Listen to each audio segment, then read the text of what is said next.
Loli sebut sifat Nikita Mirzani sosok yang egois. Laura Meizani Naseru Asri alias Loli menyebut jika ibundanya, Nikita Mirzani adalah sosok yang keras kepala dan egois. Karena itu, Loli tak ambil pusing jika ia kini tak dianggap anak oleh Nikita Mirzani. Bahkan, Loli yakin jika suatu saat nanti Nikita Mirzani luluh dengan sendirinya tanpa harus dipaksa. Diketahui, hingga kini, perseteruan antara Loli dan Nikita Mirzani memang masih belum berujung. Berniat ingin memperbaiki hubungan, namun niat Loli justru tak mendapat respons baik dari Nikita Mirzani.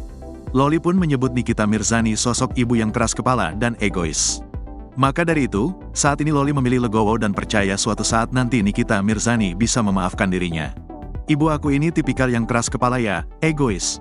Jadi biarin aja nanti dia lulus sendiri, nggak perlu dipaksa, kata Loli, dikutip dari Intens Investigasi, Senin, tanggal 8 April tahun 2024.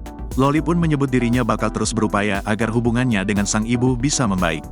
Terlepas dari perseteruan yang belum mereda, Loli bakal tetap menganggap Nikita sebagai ibu kandungnya. Kalau untuk usaha-usaha itu harus dong, walaupun mau gimana pun juga kan itu tetap ibu aku, jadi harus berusaha untuk memperbaiki hubungan, ujarnya. Lantas Loli tak mau memaksakan kehendak sang ibu jika memang belum ingin menyudahi perseteruan tersebut.